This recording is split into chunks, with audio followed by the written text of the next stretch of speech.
Good morning, everyone. I'm Cindy Lundberg, Marketing Director at Verde Capital Management, and thank you all so much for joining us for the 2026 Blueprint. We are coming to you live from our office in Clarkston, Michigan, and we're excited about what we have planned for you today. But first off, this is our first live streaming, so we appreciate your patience with us. And before we dive in, a quick bit of housekeeping. You'll see a live Q&A chat on the side of your screen.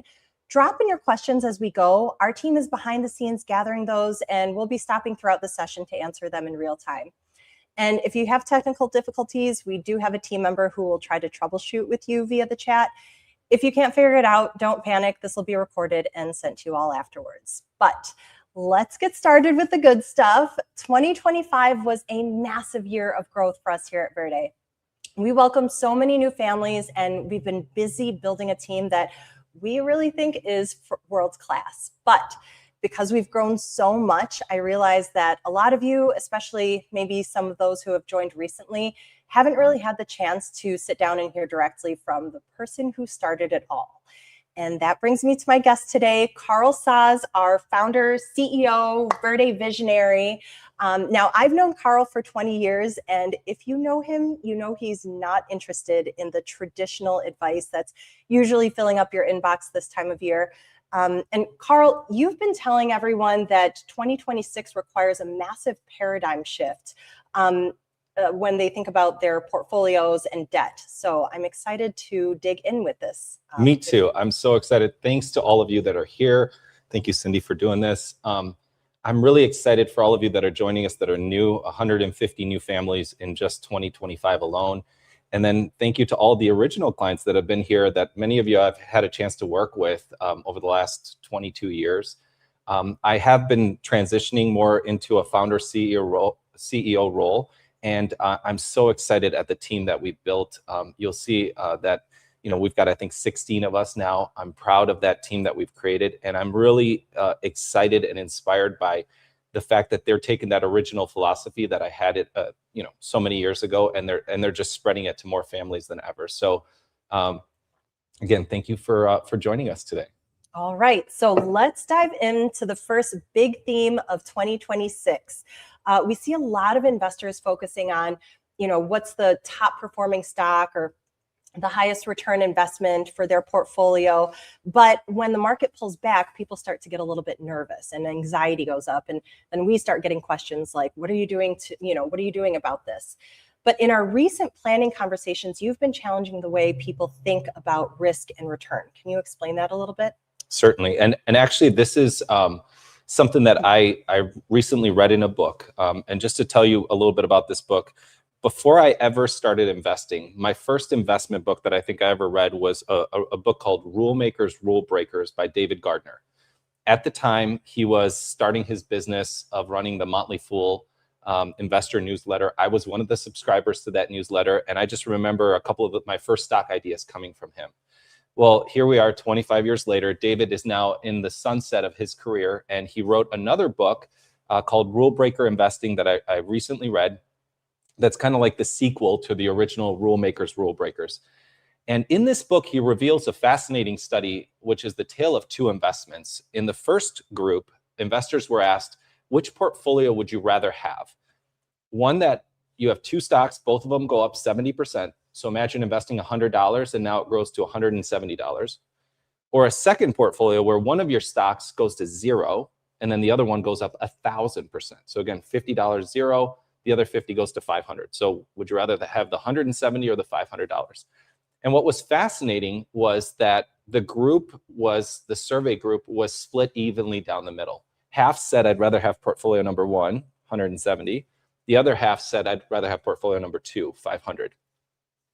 And I think what was interesting about that study is some people point to it and say, well, Carl, people just don't know how to do math. I don't think that's true. I think what's true is that he identified something interesting, which is half the investors were kind of maybe focused on the journey or the path along the way, while the other half were focused on the destination where they ended up, right? And I think that this actually comes to something that's really important in terms of what are you trying to optimize, right?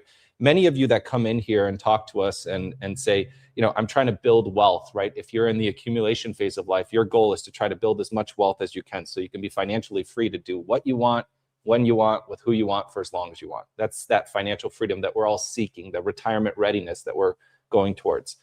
And then I think the people that are in retirement are optimizing for something different, but similar, which is they don't want to run out of money, right? So they want to be able to live and enjoy their lifestyle and not worry about having to, ever go back to work.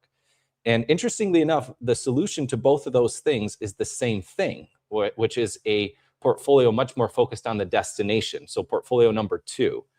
If we're trying to optimize for portfolio number 1, which is now we also add a third thing in there, which is we also care about how volatile it is along the way and how smooth the ride is, that actually detracts from the destination goal. So if we're optimizing for make me money, help me get wealthy, and make sure I don't run out of money in retirement, we can do that. But then if we have an added constraint of I care along the journey about a smooth ride, then we have to kind of change the stock market's natural behavior to make it more or less volatile. And to do so, we actually detract from your overall wealth, and we increase your probability of running out, right? Yeah. So I want people to know about that, and I want them to know that that is part of the trade-off. Now, I know you've mentioned some research that might shock some people, especially those who've been told that, as we get older, we should be adding more bonds into our portfolio. But what does that data actually say about like an all stock portfolio? Yeah, and that is actually a fascinating study. So you'll see a slide on the screen here showing kind of the Cederberg study. The Cederberg study is a study that came out in 2023, then it was popularized in 2024. And what it did was it challenged the status quo of what we call target date funds or glide path portfolios. So a glide path portfolio, in its simplest terms, starts out very aggressive when you're young. So think of like 20-year-old. They might have 20% in bonds, 80% in stocks, very equity heavy. And then it tends to kind of glide downwards, down a path towards being much more conservative. Let's say when you're 80 years old, you've got 80% bonds, 20% stocks. That portfolio has been the gold standard in our industry for probably the last 15 to 20 years. It's in fact so popular that it is the default option in many of your 401ks. So if you do nothing in your 401k, you're most likely going to be put into a target date fund that is on a glide path. Now, what the study found, and it looked at 39 different countries over 150 years, it found that actually all equity portfolios not only produced a better return over time, meaning you ended up with 30 to 50% more wealth than using a glide path, but they also showed that the chance of ruin, which is essentially the chance of running out of money in retirement, was only 8% with an all equity portfolio. It was 17 to 21% with a target date portfolio. So the fascinating thing about this study is it kind of flies in the face of all of this research that was done before and kind of debunks the idea that as you get older, you should reduce your allocation to stocks and increase your allocation to bonds. There's one more thing that was interesting is for those of you that are in the accumulation phase of life, what you'll find too is with an all equity portfolio, you don't have to save as much to get to the same point because you're getting there faster, right? So what does that mean? In an all equity portfolio, study found that just a 10% savings rate got you to retirement readiness, whereas with the target date funds, it took 16 to 17% to get to the same point. So lots of really cool things to unpack there, but I think that this is really a cutting edge study, and I think it'll be studied for years, and possibly it'll shift the way that our entire industry thinks about the mix between stocks and bonds. That's fascinating. Now, stomaching the ride is one thing, but when people see their portfolios drop by 10, 20%, they think something is broken. But how should they be looking at those red numbers in their accounts? That's a great question. And honestly, even the premise of it that something is broken is kind of the wrong way to think about it, right? So the way I think about the stock market is no differently than Michigan weather, right? We have 4 seasons, right? We have spring, summer, fall, winter, and right now we're in the middle of winter. It would be like looking outside and saying something's broken because it's cold outside. No, it's just part of the seasonality of the place that we live. And the stock market has seasons as well, right? It has expansion, it has contraction. Contraction is that that brutal part that we just cannot avoid, right? So if we want to get to live in Michigan and enjoy the beautiful summers and the fall and the spring, right, we have to be able to deal with winter. So I would ask them to stop thinking of volatility and downturns as a flaw in the system and more thinking about it as the price of admission. You get the great returns if you're willing to stomach the brutal, sometimes gut-wrenching downturns that happen every couple of years. Okay. So if volatility is just the price of admission, something that's unavoidable, how do we design a plan around that, knowing that people might freak out every now and again? Yeah, and we're not immune from freakouts. I want you to know we spend a lot of time here fielding calls from many of our clients that are essentially worried about, you name it. I mean, a number of issues. And that's really why you have a financial advisor. That's that person that can bring data when you want to be emotional and pull the trigger and just do something crazy. They also can bring, conviction and confidence to a situation by being able to look at you in the eye, grab your hand and tell you, like, everything's going to be fine. We've seen these market upturns and downturns. And at this point, having done this for as long as I have, it's not something I fear anymore. It's actually something I'm kind of, I get kind of like giddy about it. And honestly, the reason I get giddy about it is where you might look at it and say, well, my money's going down. I look at it as like, wow, we get to buy stuff on sale. And we've got lots of strategies and tactics to be able to rebalance portfolios when those things happen that allow us to optimize, to take something that maybe dropped 1 or 2%, buy something that dropped 20%. And this is something that we do ongoing. So the rebalancing, the ability to talk to your advisor when things kind of look haywire, and then also, your ability to control the volatility through the risk number, which is still something that we use in our portfolios so that you're not surprised, right? We could tell you, like, hey, this thing can go down 20%, and that's still within the range of possibilities. Okay, great. I want to pause here for a moment because we got a question that might be fitting to put in now. But the question is, I just saw that the Supreme Court may rule that Trump's tariffs are illegal. What should we do different to deal with this? Okay, so that's a great question. Obviously, the tariffs are on people's minds, and we know that the stock market is quite sensitive to tariffs. We saw this in April of last year when the Liberation Day happened and tariffs really dropped the stock market. But one thing I would tell you that I've learned about just from the first Trump administration now going into the second is Trump is a very unpredictable president. I think nobody would dispute that. And whether you love him or hate him, he does create a lot of waves, right? He is on the news every single day. One day we're buying Greenland, the next day we're not. One day we're deposing a dictator in Venezuela. It does seem like things are moving in fast forward. But if you just react to everything that is coming out of the government or every tweet that comes out of Donald Trump's mouth, I think you're going to be missing a lot of what's happening beneath that is actually quite positive. So, to answer the question directly, I think if the Supreme Court overrules his tariffs, I think he's going to find another way. Remember that the tariffs have, lots of different ways that they could be put on and taken off. So I think he's going to try to find a different way. But I also think Donald Trump's end goal is not tariffs. His end goal is to use tariffs as a negotiating tactic or a weapon to bring other countries to the table so that he can extract more favorable deals for the United States. I think that's his end game.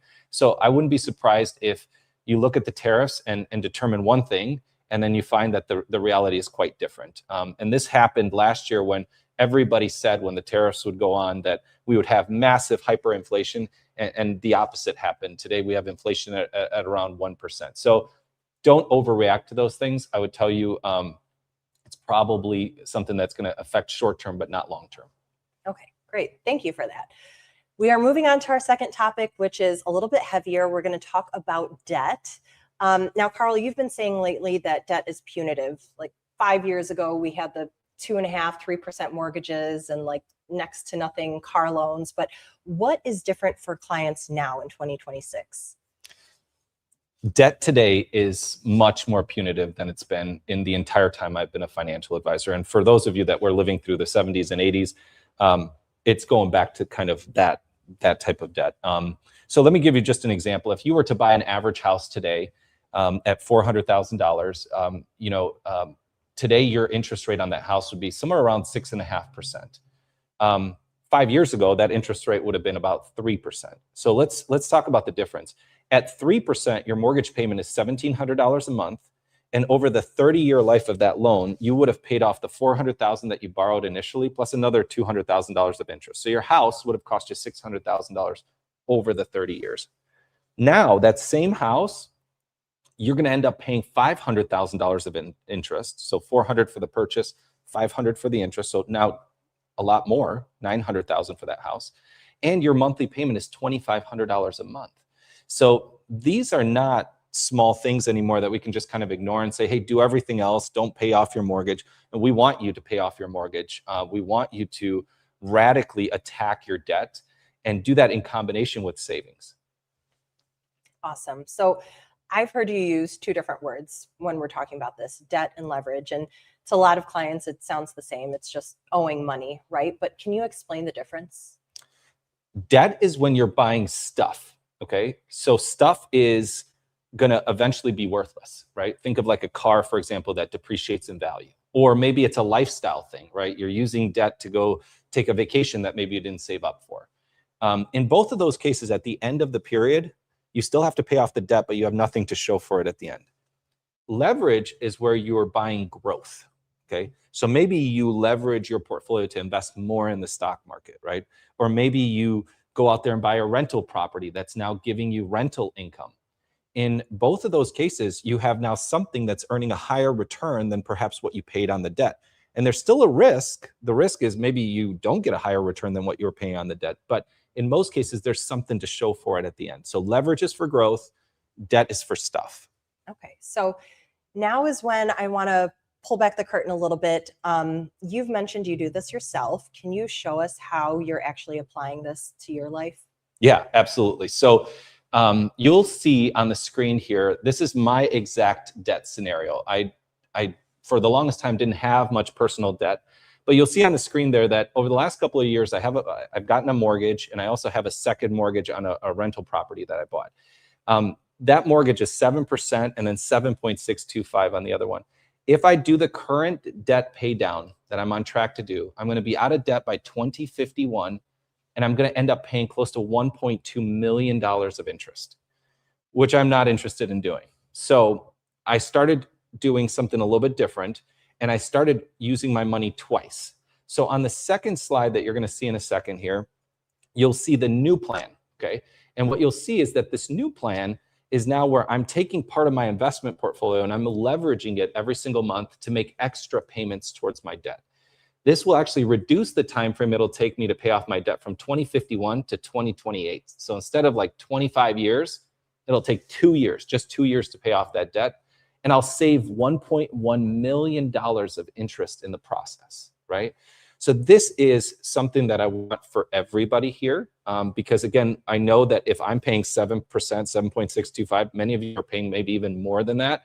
And so I really want to, I'm calling it debt destruction because I really don't have a better name for it, but I really want us to attack the debt while at the same time not affecting our liquidity and our investments. Right. So if I'm sitting here and I'm watching this today and I have just tons of credit card debt or high interest debt, but I want to stop saving, stop investing so I can put all of my energy into paying those down, what would you say to that? So I would ask you to do a more balanced approach. So if you find that you have no liquidity, that's really a budgeting problem. And the tool that I was just showing you is Monarch Money, which is a great tool. Many of you have access to it.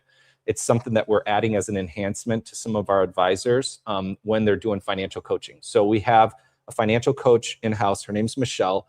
And Michelle can definitely help you if you're in that situation where you're saying, hey, I really don't, I don't see a way out of this, right? I have to make a choice of one and the other. You really don't. You actually can do both. You can save and pay down your debt. You just need some better budgeting tools so that you're better balancing your life between today and the future. That's number one. Number two, if you have an investment portfolio that's quite large, and I'm not talking about IRAs, but regular accounts, you can possibly refinance that debt just like I'm doing, either monthly or in a lump sum. And you can do that through a process that I call securities-backed lending, right? So we have negotiated in bulk for many of our clients to be able to get interest rates at the same rate that I'm getting, which is 4.5% today. So let's say I'm refinancing a debt that's 7% for one that's 4.5%. That's the way you do that, right? So that's going to be, velocity banking, and that's also going to be using something called a securities-backed loan to refinance your debt. So those are the two primary methods. The third one is, remember, your money doesn't just have to be this or that. It can be both, right? And so when you save money and you put money into an account, let's say you're saving $1,000 a month, we might be able to take a securities-backed loan on that $1,000 every single month and give you $500 back that you can now use to attack your debt. And this way, you're not having to make the decision of one or the other. You can do both, which is awesome. Great. I do want to pause because we got another question that hopefully you can answer. Regarding balancing retirement planning and having liquidity, what is the right balance? Don't I need to max out my 401k for tax purposes now? Maxing out your 401k is a very worthwhile thing to do. And a lot of people do it because they think, okay, I need to put this money into the 401k to reduce my taxes as much as possible today. But it has a side effect, which is that what we've been seeing is now, when I first started, I think 75% of our clients were in the accumulation phase of life, meaning they were working towards retirement. Today, 75% are retired. And having seen them transition from accumulation to retirement, I'll tell you something that's interesting. Many of them oversaved in their 401k. What does that mean? We now have 401k balances that are millions of dollars. And we're seeing now that we have to kind of do like a lot of tax planning in retirement to try to remove money that we put into the 401k by doing Roth conversions and things to take the money out. Otherwise, when people are getting to be 75 years old, they're being forced to take money out that they don't need just to pay taxes on it. So one of the things that I would ask people to do is, rather than just doing that kind of like cookie cutter advice of just max out your 401k all the time, you really need to measure to see how much do you need to save for retirement. And if that number is close to 10, 15%, maybe no higher than that, I should think, then you need to balance out your savings a little bit better so that you can pay for the things today that you need to do, not just be working towards this eventual 60-year-old, 65-year-old retirement where you have money then, but you feel like dirt poor today. And this is something I've heard from clients over and over and over again. I tell them, hey, you're a millionaire. And they're like, I don't feel that way. I feel like I'm constantly broke. If that's you, it might be because you're over prioritizing savings into your 401k at the expense of savings in regular accounts and liquidity. Liquidity is super, super important. Yeah, that's super insightful. Thank you. And I think really challenges the way we've all been taught on how to save. But we've talked about the math, we've talked about the behavior, and now let's talk about implementation. So tell me a little bit about our priorities for this year and how they match up with the advice that you shared. We've got a couple of really exciting things that I think are going to come out this year for you. The first that I'm really excited to announce today is the Verde Founders portfolio. The Verde Founders portfolio is essentially a carbon copy of the portfolio I've been using for years. And many of you that have been working with us for a while know that we run portfolios of risk numbers between 25 and about 75. And today, we're going to be announcing our portfolios that start at risk numbers of 85 and go all the way up to 91. Historically, we've always seen those portfolios as, well, we can use them for ourselves, but we're not going to give them to clients. They're too speculative. They are too volatile. But I really had kind of like an epiphany moment last year where I was like, no, I think we should give them to clients. I think some clients that have been here for 5, 10, 15, 20 years have now seen the ups and downs of the market, where if they're willing to meet us there and take risks the way that I'm willing to take risks, I think they should get the same exact return. And so these are portfolios that are all stock. They are much more heavy in individual stocks like the Verde Growth and the Verde Value sleeves. They'll start the stock sleeve at about 20%, which is double our most aggressive portfolio. And more importantly, we'll let those winners run. So when we have great stocks in the portfolio and they're up 100%, historically, we would kind of cut them back almost immediately. Now we're going to let those stocks run. We're going to let them grow from 20 to about 40% of the portfolio. We also importantly took out all the things that slowed down the portfolios. Okay, I call those the diversifiers, right? Diversification is a great word. Everybody says diversification is awesome, but not all diversification is awesome. Some diversification, like buying bonds, buying commodities, buying real estate sometimes actually slows us down and doesn't give us that much downside protection. So these portfolios have none of that in there. You're going to see mostly stocks and a little bit of crypto. So for any of you that are interested in that portfolio, this is something where you'll see at the end of this presentation, you'll have a QR code. You can click on that QR code, book a meeting with your financial advisor, ask them to tell you about the Verde Founder Series portfolios. They are awesome. I'm super excited about them, and I think you're going to be really excited to see what we've built for you. Awesome.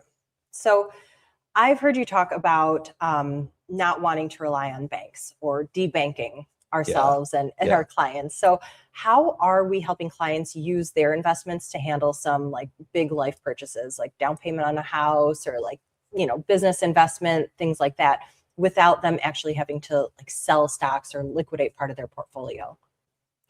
Yeah, we're doing a lot there. And so I'll start by kind of going back a little bit and telling you what we've already done. So many of you noticed and have taken advantage of the Verde Flourish savings account. That was our first kind of foray into banking. We found years ago that while interest rates were rising, banks weren't following suit and paying you a competitive interest rate. So rather than telling you, here's a homework assignment, go find the highest interest rate and move your bank accounts to that institution, we said, why don't we pool our resources? Why don't we negotiate in bulk and try to get a better deal together than any of us could on our own? And I'm super proud of that program. The Verde Flourish savings account today has over $35 million of client assets in it. We just paid our third millionth dollar of interest 2 months ago. And it's wildly popular. I think that we have 800 accounts that are open. So not just for clients, but in many cases, their family members, their kids, their businesses. That interest rate today is super competitive. It's going to be in the top probably 2 or 3 of any bank in the country. And we have FDIC insurance that far exceeds what most people have. So that's what we've already done on the banking side. But what we realized was the same strategy that we used to essentially negotiate in bulk for an asset, right, like a savings account, we could do the same thing on the debt side of things. So what we're moving towards now is looking at, well, wait a second, we have $35 million in assets, but we have hundreds of millions of dollars of debt. Just think of everybody's car loan, their mortgage, their home equity line, business loans, just everything, right? So our first version of this is going to be our securities-backed lending program, which is anybody that has an investment account here, a non-IRA investment account, will be able to borrow against their investment account and be able to get a much lower interest rate than they could get on their own. That would be around 4.5%, right? And you see on the slide there that even undercuts the mortgage rates, which today are around 6.2. It's certainly a lot lower than personal loans and anything of the sort.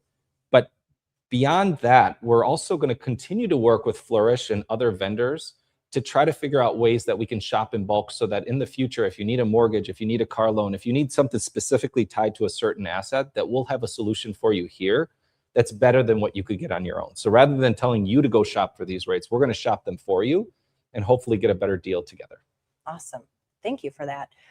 We did have another question come in, so I want to pause and answer this. If we're saving $3,000 to $4,000 a month, is it advisable to keep that money in a fixed growth money market account, or is it better to leverage that in stock? Our primary goal is to pay off our mortgage ASAP. Continuation, mortgage hasn't started yet. We're currently in a construction loan. Appreciate your insights. I would not put it into a fixed money market account. I would leverage it by putting it into the stock market and then borrowing against it. I think that's what I call velocity banking. It's a really neat strategy. And I think if you're thinking about, again, using it to try to pay down your mortgage, you want to leverage the difference in return between the stock market and the rate that you're going to be paying. And if you've got the money in a high yield money market account, you're going to earn 3.5% max. If you've got it in the stock market, you're going to earn 8 to 10 on average, and you're going to be paying 4.5 on that securities-backed loan. So that is probably mathematically the better solution. Okay, great. So we have one more thing to talk about, and that is family pricing. It's a program that we're starting to develop to help transfer wealth from one generation to the next. And we're still fine-tuning the logistics, but it's part of our commitment, right, to having a true family focus for our clients. So can you tell us a little bit more about this? Yes, and we saved the best for last. So I'm super excited about this because I think for many of you that have been here a long, long time, you are the reason why we're successful. And you're the reason why we've been able to build this business in a way that doesn't require us to go spend a bunch of money on marketing and advertising. All of the growth that we've had has been organic.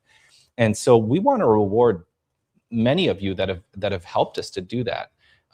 And for those of you that have made a greater commitment to us by bringing your family here, we want to give you the ability to buy in bulk. So just like I go to Costco and I can get a better deal by buying in bulk, if you come to Verde and you bring your whole family, we want to give you a better deal because you're buying in bulk. So the way that this program works is pretty simple. You'll see a slide that's going to show in just a second it'll look like a little bit of a cross. So imagine that you're in the middle, right? So you're in the middle, your spouse is right next to you there. Anybody up or down from you one level. So think of your parents or your kids could all be part of your family now. And then also horizontally, brothers and sisters would also be part of your family. So let's say, for example, in this scenario, we've got, you might have $1 million or $2 million here, and your kids have $500,000, and your parents have $1 million, and now your brothers and sisters have $1 million. Individually, you would all be at that 1.5% rate that we start people on. But together, when you add it all together, what you're going to notice is that together you might have $5, $6, $7 million. And now your fees tier much, much quicker. It not only benefits you as the person that is at the center of this family cross, is what we call it, but also it'll benefit your children with lower fees, it'll benefit your parents with lower fees, and it'll benefit your brothers and sisters with lower fees. So this is essentially a process of kind of moving from just a traditional householding method to a nuclear householding method where we're treating the entire family as one unit. And we know that in many cases, like the money that you're saving will eventually end up with your kids. The money your parents are saving will eventually end up with you. So it's all your money anyway, right? We're just treating it now as if it was all your money now, and you're benefiting from this, the trust that you've placed in us, and the fact that you've brought your whole family here instead of just your immediate family. Great. We do have a few more questions that came in prior to this, so I'll start asking those. First one, I've been reading about non-deposit financial institutions and have become alarmed at the potential for fraud involving these companies. Does Verde invest in these organizations? And if so, what's your view of the safety of these investments? So there's a lot that goes into this question. And I think what we're referring to is like non-bank financial institutions. There is a little bit of a shift towards moving away from the banking model. And I'll tell you the reason why. A lot of these companies have emerged because the banks have failed so ridiculously over the years. Just to give you an example, we live in a 24/7 world. I work from about 8 to 6 every day. The bank doesn't open till 9 and it closes at 5. So I can never go to the bank. If it's President's Day or some other holiday, whether it's made up or real, the bank is usually closed. If it's a weekend, good luck moving your money, right? I remember just a couple of weeks ago, my wife and I booked a vacation and we wanted to pay off our credit card, but we couldn't do so because the bank wasn't going to be open until Tuesday because there was a weekend plus a holiday. Anyway, all of these things lead people to having a lot of frustrations. And then there's these companies that are now coming out that are saying, hey, you can move your money instantly. Think of like a PayPal or a Venmo, for example, right? Where I can move money to you in minutes, seconds, rather than, sending it through the traditional banking system, which takes 24 to 48 hours for a wire, and then sometimes multiple days for an EFT. So I'd say that the reason why there's been such growth in the non-banking financial institutions is because the banks haven't really kept up with innovation. And the banks, I think, are going to have to innovate to attract more of that money. Now, to be specific about some of the risks with these financial institutions, the answer is we don't really invest in a lot of financial service companies. I think there's maybe 1 or 2 stocks that we have that are directly in financial services, but they're all in the regulated segment of our economy. So they're not unregulated. I think the part that's going to be really interesting as new acts come out of Congress, like the Clarity Act, for example, which is right now going through Congress, and then also the Genius Act, is how cryptocurrency will start to evolve to become more of a banking product. Think of stable coins, think of Bitcoin, Ethereum. We're pretty excited about the things that are happening there. And there's a lot of innovation that I think will lead to a point where banking is going to be vastly different than what we've been used to. It's going to end up being more 24/7, and it's going to end up being much, much cheaper. Imagine being able to lend money at 3 or 4%, borrow money at 4 or 5%. The bank doesn't keep the majority of the spread. That's exciting. So there's a lot more opportunity here than I think there is like things to worry about. Thank you. Thanks for that. Shifting gears, let's talk a little bit about retirement. We've gotten a couple questions about that. First, what are the steps to take when you get to about 4 years before retirement? I'd say 4 years before retirement is kind of like studying for the final exam after you've had like a semester of work, right? So everybody knows that, when you're in college and you're going through your classes, you can kind of relax a little bit, but once you're within like sight of the final exam, you really need to cram at that point. So everything becomes just a little bit more serious, right? The budget has to be that much more buttoned up, right? If we didn't know exactly what we were spending month to month, 4 years before retirement, we need to know, right? Second thing that we need to do is we need to also make sure that the portfolio is also buttoned up, in the sense that we've got a good mix of growth and income producing investments. We've got the right mix between pre-tax, after-tax, and tax-free assets. And then more importantly, that we have the liquidity. We might have the money that we need, but we want to retire at 54 and we can't access our investments till 60. Well, that's a problem, right? So 4 years towards retirement is cram time. That would be the time when you don't skip any more financial planning meetings. You come in every quarter like you're supposed to. It's when you button up your budget. It's also when you make sure that the investments are exactly the way that you want them, so that you have confidence going into retirement that, hey, I'm not going to end up having to go back to work, because you don't want to undo that. And thankfully for us, we haven't had anybody fail retirement yet. So don't be the first. But I would tell you that it's cram time 4 years in.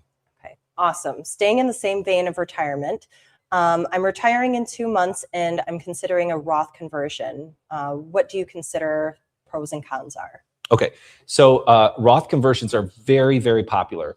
If you're retiring in 2 months, you may want to look at waiting to do the Roth conversion, possibly in a year where you have no income at all, right? So if, let's say, you're still making money this year, you might still make $30,000, $40,000 by the time you retire officially, and you don't want to do a Roth conversion when you still have high income. However, you might look at that and say, well, I'm only making 20, 30,000 this year. I was making 150 before, so it is a great year. In that situation, I would agree with you. Roth conversions tend to be something that you want to do from the time that you retire up until about age 75. And you want to make sure that you keep yourself within certain tax brackets and that you fill up to the tax bracket that you're trying to optimize for. So for many of our clients, that ends up being the 22 or 24% tax bracket. So think of a family making $200,000 to $400,000 a year. If, let's say, you went from making that kind of money to now being retired and you're living off Social Security, which might be $50,000 or $60,000 a year, you can convert the difference between that $60,000 and the $200,000, so that $140,000 conversion, and pay taxes at essentially the same rate, which is fantastic. So now what you're doing is you're taking that money, paying taxes on the seed, not the flower that's eventually going to grow out of it, and you put that money into a tax-free environment like a Roth IRA, where now it's free from withdrawal issues. So you don't have a required minimum of withdrawal in a Roth IRA. The growth is now tax-free, and you've essentially paid your taxes on that money, so you'll never have to pay it again. So we love Roth conversions. But for those of you that are younger, understand that Roth conversions may not be necessary if you tax optimize earlier. So if you're putting money into regular accounts, Roth accounts, and 401ks in a more balanced way, you might not need to do Roth conversions later. That's usually a symptom of over saving into a regular 401k for too long. You now have too much money and you have to take some of it out, right? So that's my take on it. Awesome, thank you. We're going to shift gears a little bit. There was a question about the family pricing. Okay. Oh, here it is. Is there consideration for non-traditional families? For example, I've referred friends who then referred their families as well. Okay, so that's a great question. We had to kind of cut it off at a certain point. And let me tell you just a little bit about SEC rules for a second. I would love to be able to just say, hey, anybody you refer to us is like your family, right? Because this person, you've obviously trusted us with your money and now you're referring us to a friend. Unfortunately, they do not let us do that. Like, they basically say that, like, if I give you a discount for referring somebody that is a friend or an acquaintance, they see that as a pay to play, that they may that may actually incentivize you to say nice things about us that you don't really feel, which I think is ridiculous, but these are the rules under which we live. We're in a very highly regulated situation. So we defined the family very strictly as mom or dad, son or daughter, and then brothers and sisters. And we had to kind of cut it off there. So it can't be like third cousin removed. It can't be Uncle Tom when Uncle Tom's not really your uncle. But we do treat stepbrothers, stepsisters, second marriages as family. So so in some ways we will kind of meet you halfway there, but we had to kind of cut it off at some point because when we were designing this program, once we started getting into, like second cousins and nieces and nephews, it like everybody became related to everybody else, and there was no, it was like that 7 steps of separation. Now everybody's related to Brad Pitt somehow. So anyway, Kevin Bacon. Yeah, Kevin Bacon. Yeah, that's right, Kevin Bacon. So anyway, we had to cut it off, but I will tell you the premise behind it is that we still want you to refer your friends and family. We think that if you are having a great experience here, you can give them the same experience. But unfortunately, because of the way that householding rules worked, we had to kind of stop it with immediate family. Awesome. Shout out to you from someone who said great use of metaphors. So, okay, nice thank work. you. All right, next question. Is the Verde operating model scalable, or will Verde need to occupy a proverbial sweet spot to maintain its ability to innovate and stay nimble for clients? That's a really great question.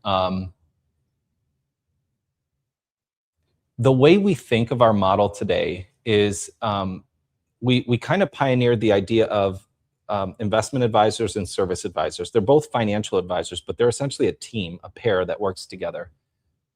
Where I got that from originally was trying to be a pilot and realizing that, like, in planes, there's always redundancy for every scenario because the consequences of something breaking in a plane is certain death. And so I wanted to make sure that there was redundancy, almost like, again, you have a pilot and a co-pilot, or every system has a backup. We wanted that to be the case here. So most of you that are working with us, all of you probably have 2 advisors that you're talking to. Your investment advisor, which is kind of like the strategist, the big picture person. They help with onboarding, and they're usually there to kind of make sure you're having a great relationship. And then you have your service advisor, which is that tactician that's like really deep in the weeds. They know your finances as well as you do, if not better. They do all the trading, rebalancing on your accounts, and they're there to provide accountability to make sure that you're on track to achieve your goals. We think that model is very scalable over time. And one thing I'm super proud of is, I remember when I first started and I hired my first advisor, it took a long time to kind of get them up to speed, essentially.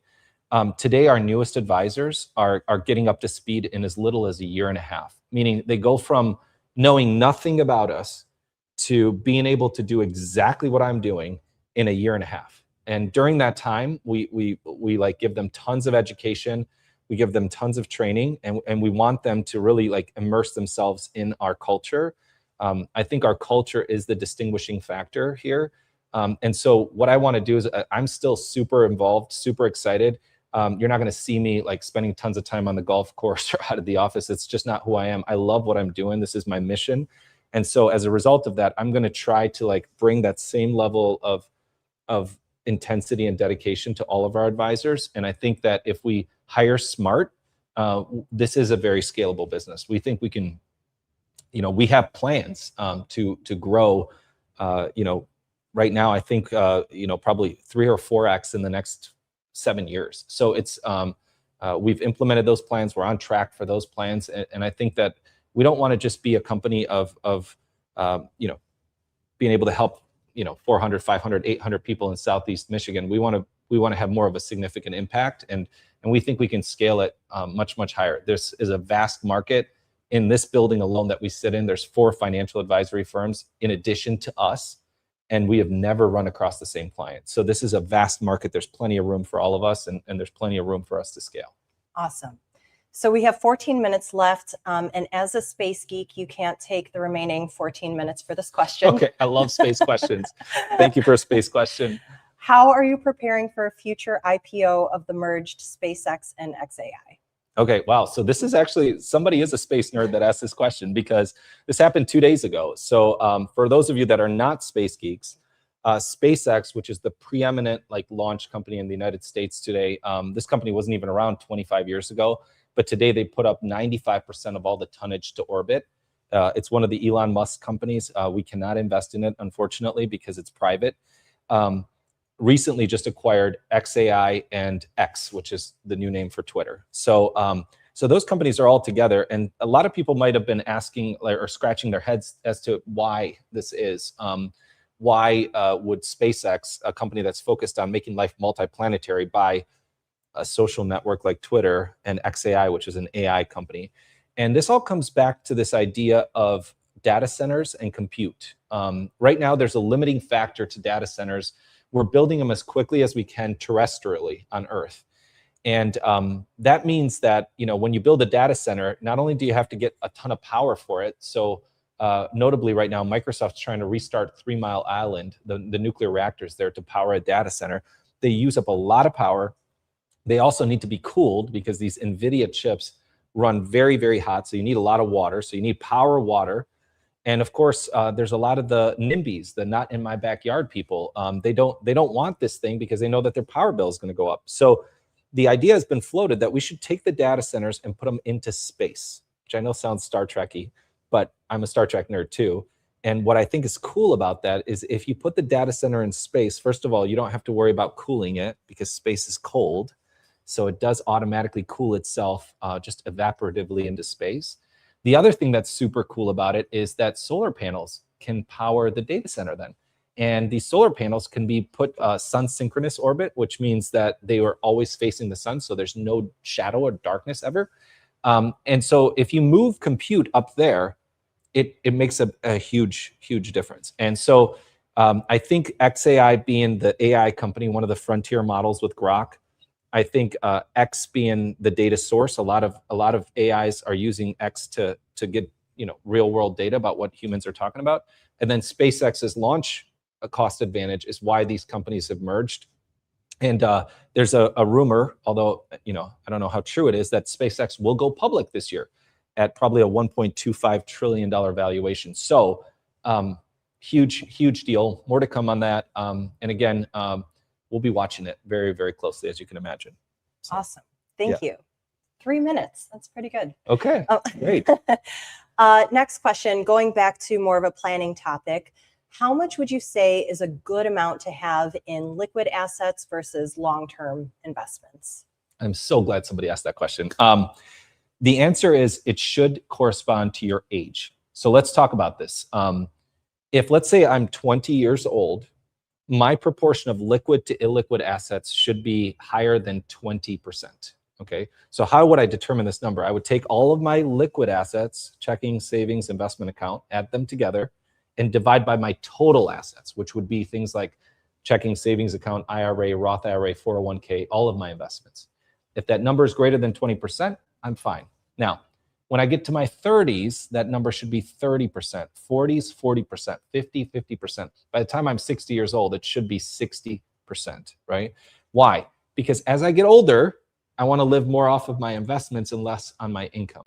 And eventually, when I become job optional or retirement ready, I'm going to need to live entirely off of my investments. So liquidity should roughly match your age. If you're too illiquid, you will feel broke and poor, even though you might be rich. And that is something that so many of our clients come to us and say, hey, I feel like I'm broke. Well, you are. You don't have access to most of your money. So we need to really start to think about how do we increase the liquidity on the investments? How do we balance the savings between today and the future? in a better way. And that is going to be a huge push this year. So talk to your advisor if you feel like you're not really where you want to be there. Awesome. Thank you. Sadly, we are almost out of time. We covered some pretty major topics, Yeah, though, we did. I think. We went through a lot. Do you have any final thoughts or anything you want the audience to take away? No, I don't have any final thoughts other than I really am enjoying this medium. You guys will see me more and more on YouTube doing educational videos. We're going to be taking the same approach that I've taken with many of you, where I pull out my own portfolio and show you what it is that I'm doing, and I'm going to be sharing that on YouTube. Some people might choose to take that and do it themselves, which I wish them all the best of luck if they're interested in doing that themselves. But for many of you, where your time is more valuable than your labor, you're going to choose to partner with us and have us do it for you. And increasingly, I think financial advice in the traditional way is dead. Us sending you home with just our opinion on something and a homework assignment for you to do it yourself is going to be no longer good enough. We're really focused on this new age of financial implementation, where we're going to be working with you directly on day-to-day things that should make your life easier. Things like purchasing your next car and doing it in a way that is efficient, doing it in a way that is less costly to you, and maybe finding the value pocket so that you're buying the car when it's depreciating the least. That's a new program. I think for many of us that are here, we're so excited to be kind of living through this time, because there's a huge revolution happening in our country with AI and machine learning, and just some of the productivity gains that are going to come from that. It's truly going to be, I think, interesting to see over the next couple of years, and fascinating to live through. So even though I've been doing this for 22 years, I'm more excited now than I've ever been to be in our industry, because I think that the amount of innovation and opportunity that lies ahead is unparalleled. So welcome to 2026. I'll leave you with just a little dose of optimism in terms of the fact that I think we're going to have another great year. I can't predict the stock market, but I think if you stick with us this year, you're going to be pleased with what we've got coming out.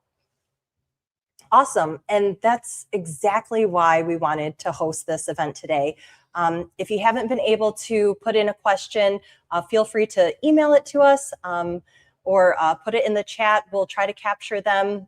We'll keep this open for another couple of minutes after time in order to address those. But a lot of things that you said, Carl, it's one thing to understand these shifts like conceptually, but it's another thing to actually implement them. And really, that's where we can help. On your screen, we'll put up a QR code. If you aren't a current client, this will take you to a calendar where you can schedule a call with one of our Verde advisors. If you're a current client and anything we said today kind of sparked a question or interested you, don't wait for your next quarterly review. Feel free to reach out to your advisor, schedule some time, get on their calendar to talk about some of these concepts and everything. And yeah, anything else, Carl? Nope, that's it. Thank you so much for your time, everybody. Thank you for joining us. We're going to see you hopefully on this many more times. Thank you.